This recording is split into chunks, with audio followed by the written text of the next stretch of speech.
1장 문자명왕 균형의 외교가. 고구려의 하늘 아래 대동강은 여전히 유유히 흘렀다. 바람은 평화로웠고 들녘엔 지난 전쟁의 상흔 대신 새로운 싹이 자라나고 있었다. 백성들의 웃음소리가 다시 마을 어귀를 채웠고 농부들은 흙냄새가 묻은 손으로 땀을 훔치며 하늘을 올려다보았다. 그들의 마음속에는 한동안 잊혀졌던 단어가 되살아났다. 안정. 그 시절 왕의 이름은 문자명왕. 그는 칼보다 붓을, 전쟁보다 말 한마디에 힘을 믿은 왕이었다. 장수왕의 아들이자 위대한 영토를 물려받은 자. 그러나 그 영토는 동시에 거대한 짐이었다. 젊은 문자명왕의 눈빛은 깊었다. 그의 시선은 늘 멀리 향했다. 백제의 산맥 너머, 신라의 계곡 아래, 그리고 중국 대륙의 먼 사막까지. 그는 스스로에게 물었다. 이 넓은 땅을 지키는 힘은 칼인가 아니면 마음인가? 장수왕의 시대는 정복과 확장의 시대였다. 그러나 이제는 다른 시대가 찾아오고 있었다. 전쟁의 피로가 쌓이고 주변의 나라들은 더 이상 쉽게 무너지지 않았다. 무력보다 균형이 필요한 때였다. 그 무렵 중국 대륙은 혼란에 빠져 있었다. 북쪽에는 북위가 분열되어 동위와 서위로 갈라지고 남쪽에는 양나라가 문화의 꽃을 피우며 부유했다. 고구려는 그 거대한 두 세력의 사이에서 중심을 잡아야 했다. 한쪽에 치우치면 다른 쪽의 공격을 받는 시대. 문자명왕은 외교관들을 불러 말했다. 동쪽에는 말갈이 있고 남쪽에는 신라와 백제가 있다. 서쪽에는 대륙의 두 호랑이가 서로를 물어뜯고 있지. 우리는 그 틈에서 살아야 한다. 칼을 드는 자보다 말을 고르는 자가 나라를 살릴 것이다. 그는 즉시 사신을 파견했다. 양나라에는 문화를, 동위에는 군사적 우호를 내세웠다. 서로 다른 이익을 약속하면서도 둘 다 고구려가 자신들의 편이라고 믿게 했다. 고구려의 깃발은 양쪽 궁궐에 함께 휘날렸다. 이 소식은 백제와 신라에도 전해졌다. 백제 성왕은 이를 두고 말했다. 고구려의 왕은 칼을 들지 않고 전장을 지배하는 자로다. 남쪽의 정세 또한 불안했다. 백제 성왕은 한강 유역을 되찾기 위해 신라와 손을 잡았다. 이 동맹은 일시적이었다. 하지만 고구려의 입장에서 보면 그들의 결합은 위협 그 자체였다. 왕은 신하들과의 회의에서 고요히 말했다. 두 나라가 손을 잡았으나 그 손은 오래 잡히지 못하리라. 전하, 군을 움직이시렵니까? 아니다. 기다리면 된다. 인간의 욕심은 동맹보다 빠르다. 그는 곧 신라로 사신을 보냈다. 고구려의 예물을 들고 간 사신은 신라 왕에게 조용히 말했다. 남의 칼을 빌려 땅을 얻는 자 머지않아 그 칼에 상처 입으리라. 몇 해 뒤 문자명왕의 예언은 현실이 되었다. 백제와 신라의 동맹은 무너졌고 신라는 백제를 밀어내며 한강 유역을 차지했다. 고구려는 피 한 방울 흘리지 않고 남쪽의 균형을 무너뜨렸다. 왕은 전쟁 대신 기다림으로 승리한 셈이었다. 외교가 평화를 이뤘다면 내정은 그 평화를 지탱하는 기둥이었다. 문자명왕은 귀족 간의 권력 다툼을 조정했다. 그는 세금을 줄이고 토지를 재분배했다. 부자와 가난한 자의 간극이 너무 벌어지면 나라의 근본이 흔들린다는 것을 알고 있었다. 왕은 종종 백성들의 삶을 직접 살폈다. 비단옷 대신 평민의 옷을 걸치고 신분을 숨긴 채 시골을 돌아다니기도 했다. 그는 백성들의 입에서 듣고 싶었다. 요즘 살만하냐? 예, 전하. 세금이 줄고 군사 징발도 덜합니다. 그 대답을 들은 날이면 왕은 묵묵히 하늘을 바라보았다. 문자명왕 시대의 불교는 꽃을 피웠다. 전쟁의 상처로 지친 백성들은 불법의 위로를 구했다. 평양의 절마다 불경 소리가 울려 퍼지고 승려들은 산사에서 백성들에게 자비와 인내를 설파했다. 왕 또한 자주 사찰을 찾아가 마음을 다스렸다. 그는 연못가에서 연꽃을 바라보며 중에게 물었다. 세상에 전쟁이 사라진다면 인간의 욕심도 사라질까? 전하, 욕심이 사라지면 세상도 멈춥니다. 욕심은 괴로움이지만 또한 삶의 불빛이기도 하옵니다. 그 말에 왕은 조용히 미소 지었다. 그리고 혼잣말처럼 중얼거렸다. 전쟁이 사라진 세상이라 해도 인간의 욕심은 멈추지 않겠지. 밤이면 왕은 늘 누각에 올라 달을 바라보았다. 대동강 위로 흐르는 달빛은 은처럼 차가웠다. 왕은 손에 붓을 들고 일기에 이렇게 적었다. 나라가 조용하다는 것은 축복이자 위기다. 백성의 웃음 뒤에 숨어 있는 것은 욕망이다. 그것이 귀족의 손에 쥐어질 때 다시 피가 흐를 것이다. 그의 필치는 단단했으나 마음은 무거웠다. 문자명왕은 알고 있었다. 자신이 만든 이 평화는 영원하지 않다는 것을. 언젠가 이 고요한 하늘 아래 또 다른 폭풍이 불어올 것을. 그는 그날을 두려워하지 않았지만 대비하고 있었다. 그래서였을까? 그가 세상을 떠난 뒤 고구려는 조용히 균열을 맞이했다. 그러나 그건 아직 먼 이야기였다. 지금은 단지 대동강 물결이 잔잔히 빛나던 평화의 시대였다. 2장. 안장왕 불안의 씨앗. 대동강의 물결은 여전히 흐르고 있었지만 그 빛깔은 달라져 있었다. 문자명왕이 세상을 떠난 날 평양성은 깊은 침묵에 잠겼다. 궁궐의 종이 울리고 백성들은 하늘을 향해 절을 올렸다. 그들의 눈에는 슬픔보다는 불안이 비쳤다. 왕이 떠난다는 것은 단지 한 사람의 죽음이 아니라 질서의 공백을 의미했기 때문이다. 문자명왕의 장례가 끝나자 조정은 바로 흔들리기 시작했다. 왕위를 잇기로 결정된 이는 그의 아들 안장왕이었다. 하지만 왕의 혈통을 두고 귀족들 사이에서 불만이 터져나왔다. 장수왕의 직계가 아니니 어찌 왕이라 부를 수 있는가? 문자명왕이 후사를 명확히 정하지 않고 떠났으니 왕위는 귀족회의에서 결정해야 한다. 궁궐 안에는 눈에 보이지 않는 불씨가 피어나고 있었다. 왕의 자리를 둘러싼 권력 다툼은 곧 나라의 균형을 무너뜨릴 수도 있었다. 안장왕은 즉위 초부터 이 싸움의 한가운데에 서 있었다. 그는 평소 온화하고 사려 깊은 성품이었으나 그 온화함이 오히려 약점으로 보였다. 그의 명이 떨어져도 귀족들은 서로 다른 계산을 하며 움직였다. 밤마다 안장왕은 아버지의 초상 앞에 홀로 서 있었다. 문자명왕의 눈빛은 여전히 온 나라를 굽어보는 듯 했다. 그 앞에서 안장왕은 무릎을 꿇고 조용히 물었다. 아버지, 저는 왜 사람들의 마음을 얻지 못하는 것입니까? 평화를 지키려 하면 나약하다고 하고 권위를 세우려 하면 냉혹하다 합니다. 백성을 위하려는 마음이 왜 이리 외로운 것입니까? 그러나 초상은 침묵으로 답했다. 달빛만이 그의 어깨 위로 떨어졌다. 그는 알았다. 자신은 아버지처럼 두려움을 주는 왕이 아니라 믿음을 구하는 왕이라는 것을.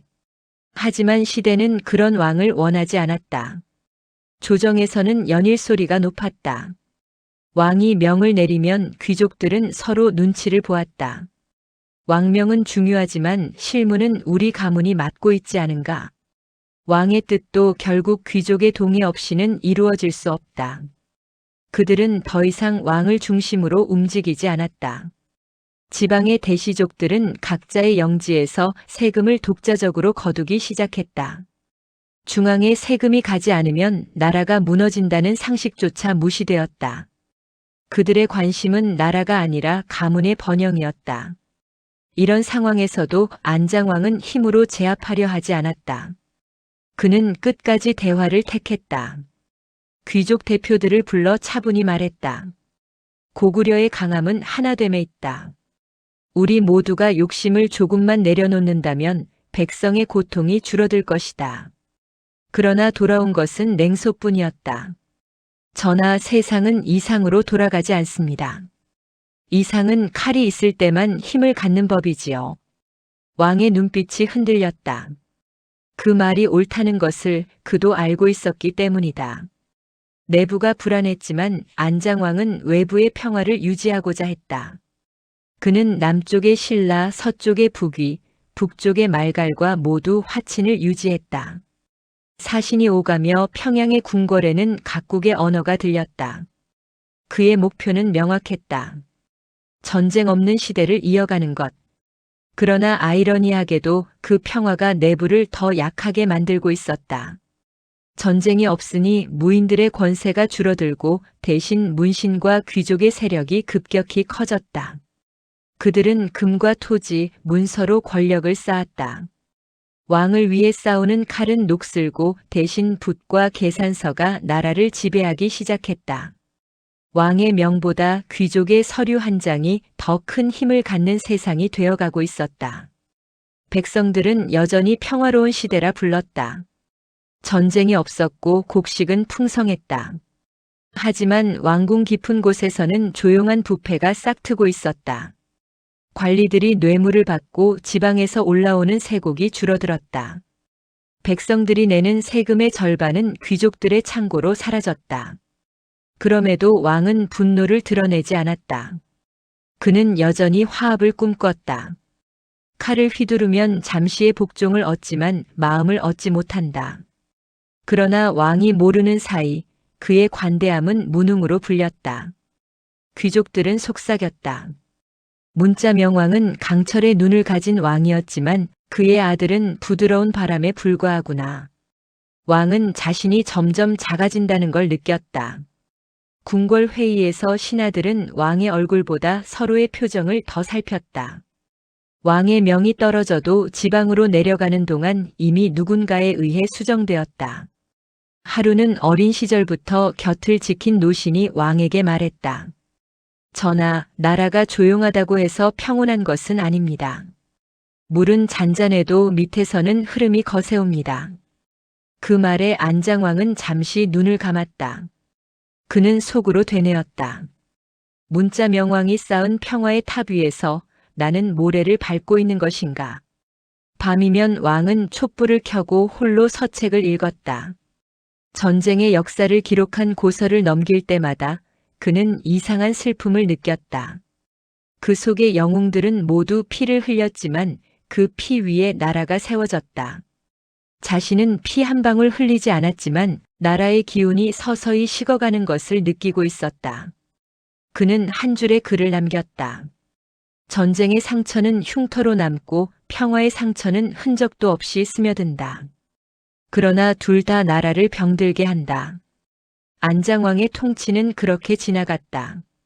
겉으로는 평화였지만 그 속에는 불신과 야망이 꿈틀거렸다. 귀족들은 서로의 손을 잡으며 웃었지만 눈빛은 칼끝보다 차가웠다.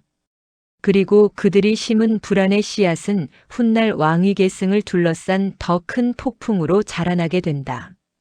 3. 안원왕 균열의 시작.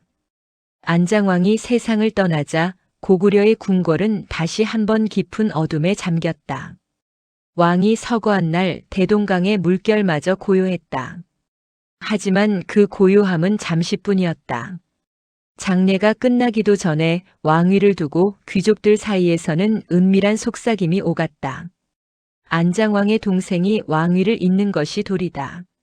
아니다. 장수왕의 혈통에서 갈라진 그분이야말로 정통이다. 고구려의 왕은 힘으로 증명해야 한다. 각 귀족 세력은 자신이 모시는 가문을 위해 움직였고 조정은 곧 여러 파로 나뉘었다. 궁궐의 회랑마다 속삭임이 돌고 신하들의 눈빛은 서로를 경계했다. 왕좌는 텅 비어 있었지만 그 자리를 둘러싼 욕망은 이미 불타고 있었다. 결국 혼란의 끝에서 한 이름이 떠올랐다. 안원왕. 그는 문사로 이름이 높았고 온화하며 학식이 깊은 인물이었다. 칼보다 글을, 전쟁보다 도리를 중시하는 왕자. 귀족들은 서로에게 피를 묻히고 싶지 않았다. 그래서 절충안으로 그를 선택했다. 온건한 분이라면 어느 쪽에도 치우치지 않으실 터. 그 말은 왕에게는 찬사가 아니라 굴레였다.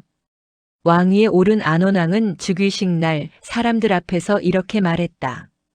나는 선대의 뜻을 이어 고구려를 평화로 이끌 것이다. 칼로 세운 나라는 칼에 무너지고 덕으로 세운 나라는 천년을 간다. 백성들은 그 말을 들으며 고개를 숙였다. 전쟁 없는 시대를 바랐기 때문이다.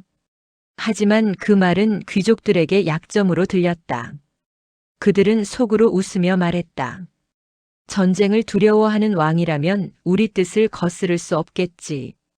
안원왕은 나라의 틀을 다시 세우고자 했다. 문자 명왕 때부터 이어온 외교의 길을 유지하되 내정을 정비하려 했다. 그는 지방의 세금 징수를 직접 관리하게 하며 중앙의 통제를 강화하려 했다. 그러나 지방 귀족들은 불만을 품었다. 우리 땅의 세금을 궁궐이 가져가겠다니 그게 옳은 일인가? 왕께서 평화를 말하지만 그 속엔 우리를 묶으려는 의도가 있지. 그들은 점차 왕의 정책을 따르지 않았다. 그들의 저택은 하나의 작은 궁궐처럼 변해갔고 사병을 거느리며 권세를 과시했다. 왕은 그것을 알면서도 함부로 단속하지 않았다. 그는 밤마다 불단 앞에 앉아 불경을 읊었다. 욕심을 버리면 세상은 고요해진다.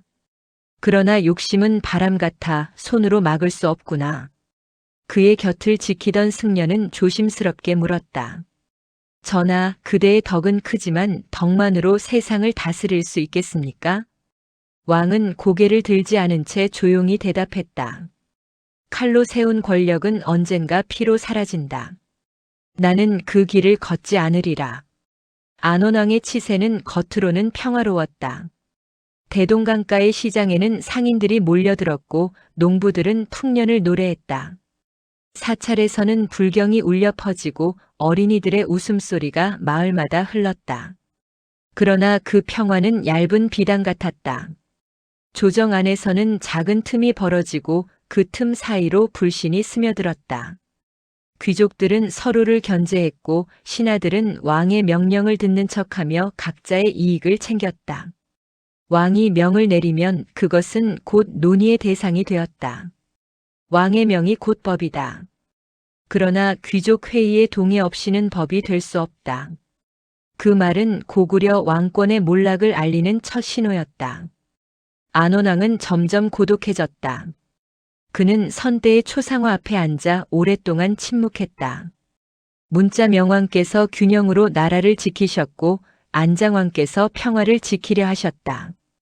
그러나 나는 무엇을 지키고 있는가? 그의 눈빛에는 깊은 피로가 어려 있었다. 나라가 흥할 때 왕은 민심을 얻고 나라가 흔들릴 때 왕은 고립된다. 안원왕은 그것을 누구보다 잘 알고 있었다. 세월이 흘러 왕이 병으로 눕자 또다시 조정은 술렁였다. 후계 문제를 두고 귀족들이 모여 속삭였다. 왕이 남긴 유언이 무엇이오? 그를 따르던 세력은 벌써 움직였다 하오. 왕이 숨을 거두기도 전에 권력의 손길은 이미 다음 왕자를 향해 뻗었다. 왕의 장례가 끝난 뒤 궁궐의 한 노신이 하늘을 올려다보며 탄식했다. 문자 명왕께서 세우신 평화는 이렇게 저물었구나. 전쟁이 없는 세상이라 해도 인간의 마음속 전쟁은 끝나지 않았네. 고구려의 태양은 여전히 대지 위를 비추고 있었지만 그 빛은 점점 희미해지고 있었다. 안원왕의 시대는 평화 속의 균열 그리고 왕권 쇠퇴의 시작이었다. 4. 조용한 쇠퇴의 문턱. 6세기 말의 고구려. 하늘은 여전히 푸르고 대동강의 물결은 끊임없이 흘렀다. 성곽 위의 깃발은 바람에 나부꼈고 병사들의 창끝은 여전히 빛났다. 겉으로 보이는 고구려는 여전히 강대국이었다. 그러나 그 빛나는 갑옷 아래 국가는 천천히 부식되어 가고 있었다. 문자 명왕이 다져놓은 균형 외교는 이미 흔들리고 있었다. 그가 생전에 유지했던 남북조 외교의 줄타기는 더 이상 가능하지 않았다. 중국 대륙의 정세는 빠르게 변했고 북위의 분열 이후 등장한 수는 새로운 통일의 기운으로 북방을 압박하기 시작했다. 고구려의 조정은 그 격변을 두려워하면서도 제대로 대응하지 못했다. 왕권은 나약했고 귀족들은 각자 자신이 지닌 성과 토지, 사병을 지키는 데에만 몰두했다. 그들은 이제 나라보다 가문을, 왕보다 이익을 섬기고 있었다. 전하, 수나라의 세가 커지고 있습니다. 조공을 바쳐야 합니다. 아니요, 우리 고구려가 어찌 그들에게 머리를 조아릴 수 있겠습니까? 조정의 회의는 언제나 결론 없이 끝났다. 왕의 명령은 힘을 잃었고 대신 귀족들의 논의가 나라의 방향을 결정했다. 왕의 자리는 점점 상징에 불과한 존재로 전락해갔다. 백제와 신라의 움직임은 더욱 거셌다. 남쪽에서 신라 진흥왕이 세력을 확장하며 한강 유역을 완전히 장악했다. 그는 옛 고구려의 영토였던 지역에 비석을 세우며 말했다. 이곳이 이제 신라의 땅이다. 그 소식이 평양에 전해졌을 때 고구려 조정은 깊은 침묵에 빠졌다. 우리가 잃은 것은 단지 땅이 아니라 자존이다. 그러나 그 말을 되새기는 이는 많지 않았다. 귀족들은 국경의 위협보다 자신의 권력을 잃을까 더 두려워했다. 그들 사이의 이기심은 나라의 맥박을 서서히 약하게 만들었다. 백성들의 삶도 달라졌다. 전쟁이 없으니 겉보기엔 평화로웠지만 그 평화는 불안의 그림자 위에 세워진 것이었다. 세금은 늘어났고 지방의 관리들은 뇌물을 요구했다. 강가의 농부들은 예전엔 나라가 우리를 지켰지만 이제는 우리가 나라를 지켜야 한다. 며 한숨을 쉬었다. 젊은 병사들은 군역을 피해 산속으로 도망쳤고 국경의 성은 병력 부족으로 텅 비어갔다. 한 노승이 평양의 시장을 지나며 중얼거렸다. 사람들의 얼굴에는 웃음이 남았지만 마음에는 신이 떠났구나. 그 말은 마치 나라의 운명을 예견하는 듯 했다. 조정의 중심에서는 여전히 거칠의 연회가 이어졌다. 왕과 귀족들은 금잔을 들고 웃었고 악사들이 피리를 불었다. 하지만 그 웃음소리 뒤편에서 장군들은 속삭였다. 남쪽에서 신라의 기병이 국경을 넘고 있습니다. 서쪽의 백제군이 무력 시위를 벌이고 있습니다. 보고는 올라왔지만 명령은 내려오지 않았다. 왕은 말없이 연회장을 바라보다가 조용히 잔을 내려놓았다. 우리가 싸워야 할 적은 이미 성문 안에 있구나. 그의 말은 연회장의 음악보다 더 쓸쓸하게 울렸다. 그 무렵 나라의 학자들은 기록을 남기기 시작했다. 그들은 붓끝으로 역사를 적으면서도 그것이 쇠퇴의 연대기가 될 줄은 몰랐다. 한 사관은 일기에 이렇게 썼다. 하늘은 변하지 않았으나 사람의 마음은 변했다. 성은 높지만 그 안의 기둥은 썩어가고 있다. 고구려는 아직 강하다. 그러나 강한 척하는 나라일 뿐이다. 6세기 말에 고구려는 조용했다. 전쟁은 없었고 반란도 없었다. 그러나 모든 것이 서서히 식어가고 있었다. 왕의 권위, 백성의 충성, 나라의 기계 그것들은 눈에 띄지 않게 하나둘씩 사라지고 있었다.